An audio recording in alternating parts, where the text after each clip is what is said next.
Hello everyone, welcome to my channel. My name is Rashi Goel and in this video we are going to solve square root 3.6 minus square root 1.6.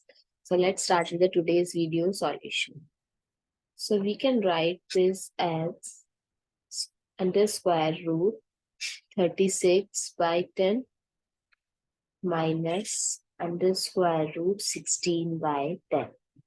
So as we know, 36 is the square root of 6 and 16 is the square root of 4. So we can write it as 6 with removal of the square root divided by square root of 10 minus 4 divided by square root of 10.